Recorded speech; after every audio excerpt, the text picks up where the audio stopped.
Okay, hi. This is kind of like, I don't know, kind of a belated one, and I've been meaning to do this video for a little while, and I've filmed it a couple of times. I'm going to move you closer. I'm so sorry about the state of me. I'm poorly, so I'm a little bit of a mess, but I kind of felt like I wanted to do it today. So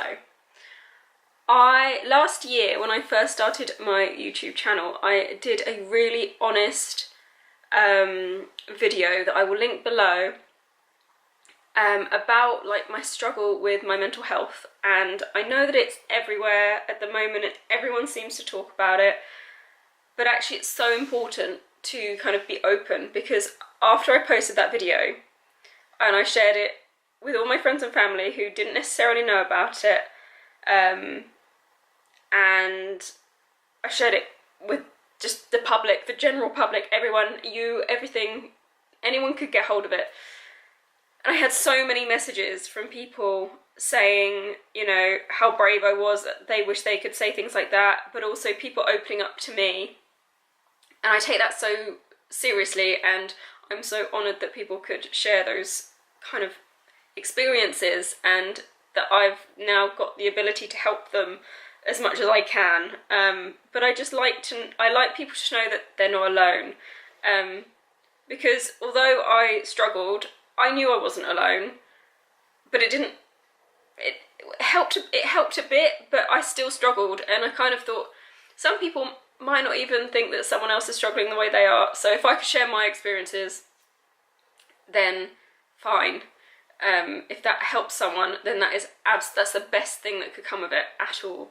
So I kind of thought I would do sort of like an update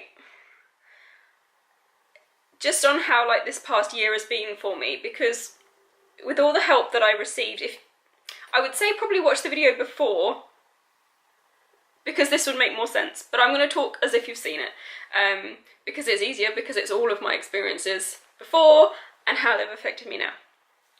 So, from all the help that I got from Ashlyn, who was a lady that came to help me, she came to my house for a number of weeks. I can't remember how long now, but it was a little while. And just came to have a chat with me, and we did some, she taught me how to breathe properly and to relax, and just to try and manage the way I was feeling, because my anxiety kind of displays itself in intrusive thoughts, in obsessive compulsive disorder, not in the cleany way. I'm sure Stuart would be really, really happy if it did, but no, I'm joking, because I know that that's a serious thing, and I hate it when people say that. But no, mine is more of a,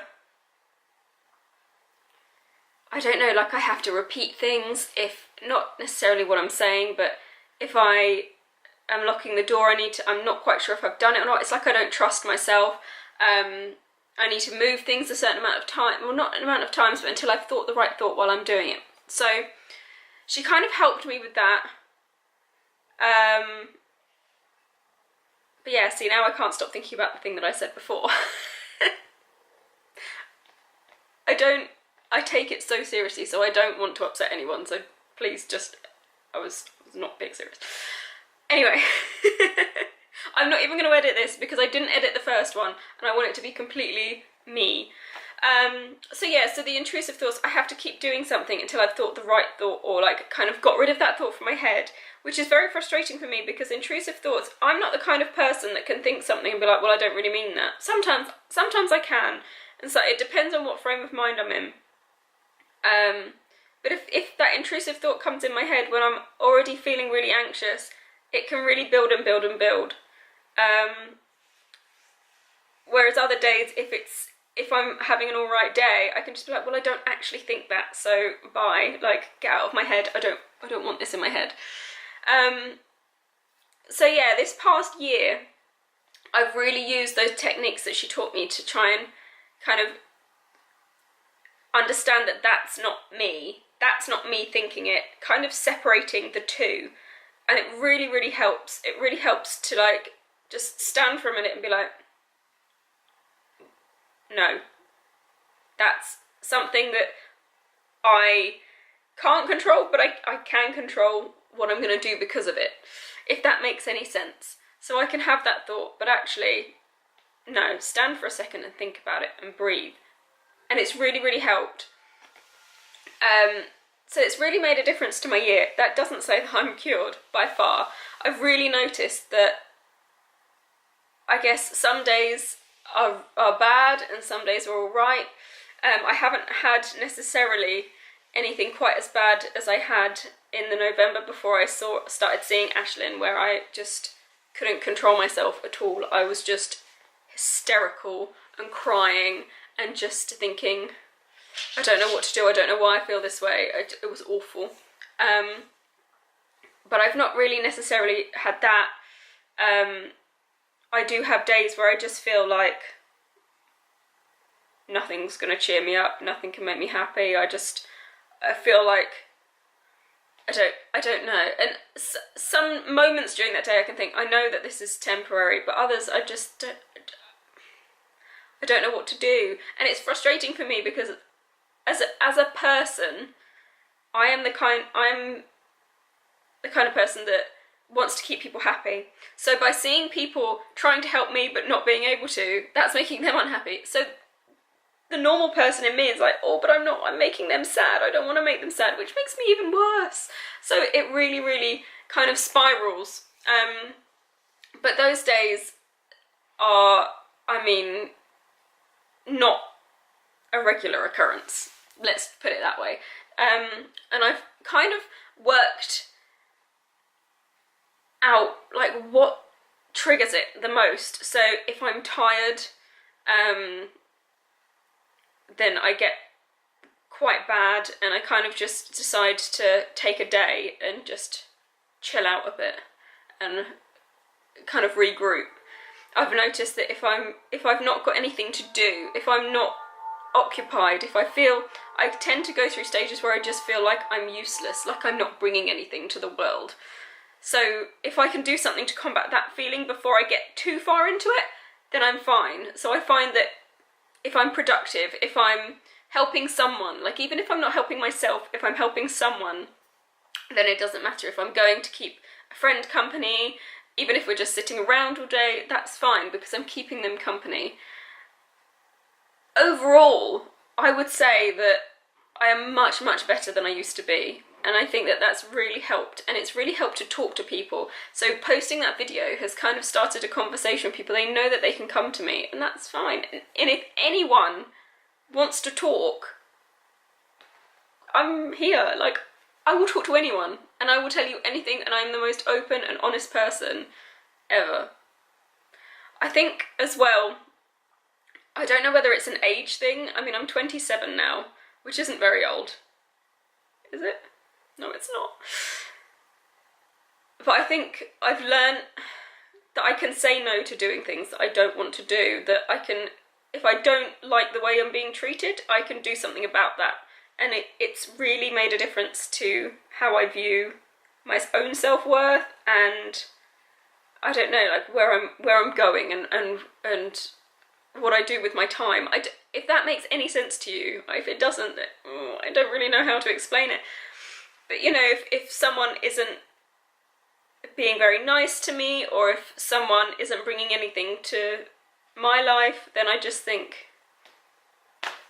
what's the point? Only if they're being horrible or like not. I won't just, if one of my friends is just around and just not bringing anything, like, you know, not bringing anything to the party, I'm just like, I'm not going to get rid of them, they're still my friend. But it's if someone's negatively affecting me.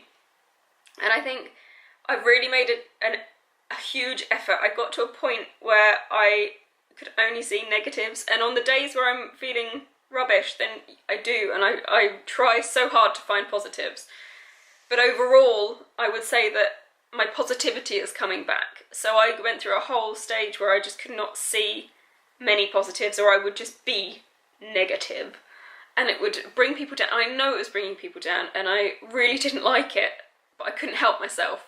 But now I feel like I'm seeing more positives. So in a day, if I've not done much in a day, which doesn't do me any good, but if I've not done much, then I think, oh, but actually I did this, or I did this. So I find that by writing lists is definitely something that I would say is a great way of keeping me happy and motivated, because all I do is sit there and I'll work through my list and I'll cross things off. There's something very, very satisfying, and I keep eyeing up my list down there and I'm just thinking, I can tick all these things off. But this is just making very little sense, I suppose, but it's all about how it's affected me, and I would say that the overall message is that I'm better, but not cured, because I don't think that will ever happen. But I just think I've found better ways to manage it, and although, you know, I've gone through some tough times and some moments where I've thought, oh no, I'm going backwards, I just have to think back to how I felt when I had, you know, a really, really bad moment before I got help. And just think back to all the different moments that I mentioned in my first video. Just think back to those and think, I've not had those moments. And actually, by being honest with people, they can help me. And that's a really good thing. And even if you just want to open up to me, or you open up to one person that you think will just help you, I would say do it, because it really, you know, that I know that there are a few people I know I can go to and they would just be like, just talk at me, and that's fine.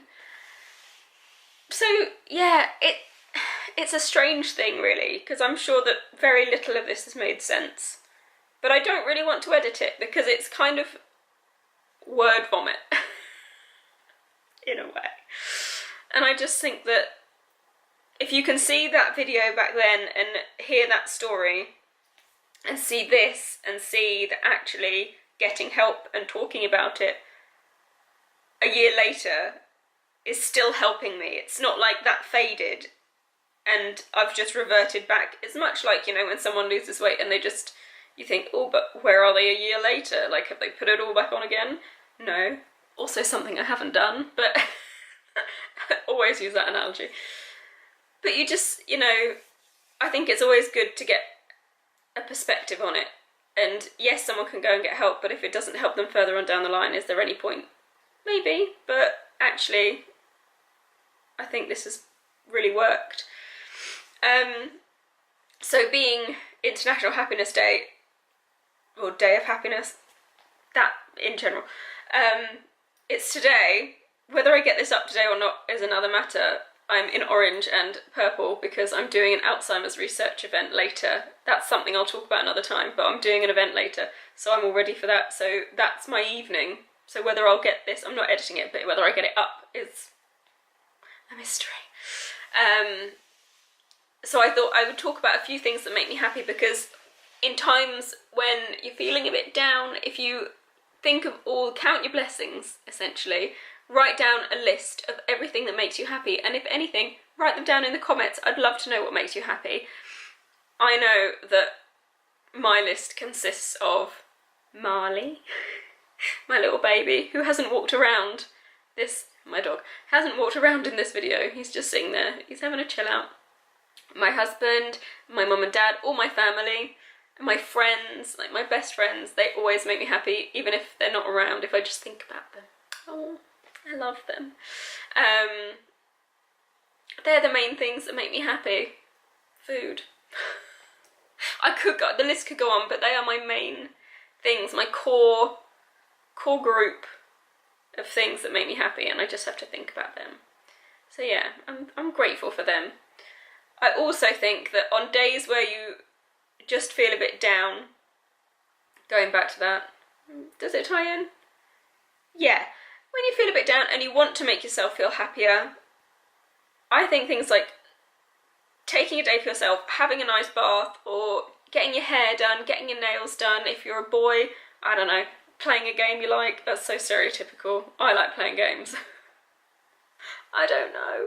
You know, just doing something you enjoy or making yourself feel better. I know that I'm poorly, but even putting a tiny bit of makeup on and straightening my hair a little tiny bit has made me feel a bit better.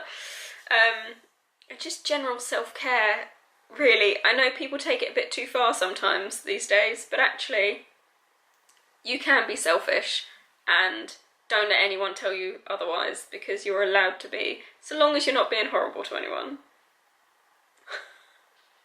But yeah, I think if this made any sense to you and you've got this far, you deserve a medal, for one. But also I would love it if you could like it or comment on it or anything like that. And if you need help, message me or get in contact with someone that you think can help.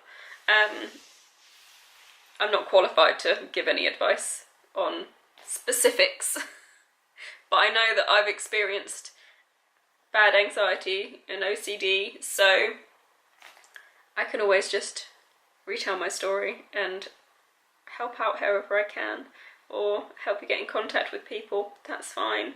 Anything. I know I might just look like someone on a screen, but actually I will reply. I'm attached to my phone all the time, so just message me. But yeah, like, subscribe, turn the notification bell on, because there are more videos coming, and I'm saying this to hold myself accountable because I know it's been ages and I'm so sorry. I'm sniffing. I've got a video with Stuart, which we're going to do like a husband and wife questions thing, so you can get to know us a bit more, and we're doing a video about our trip to New York as well. And I'm getting my mum involved in one video because she is single, so we are going to do something surrounding that. This sounds a little bit dodgy, I guess, but it's not. I promise it'll be fun. But yeah, I hope that this has helped people and starts the conversation again. But overall, talking helps. Definitely. Bye.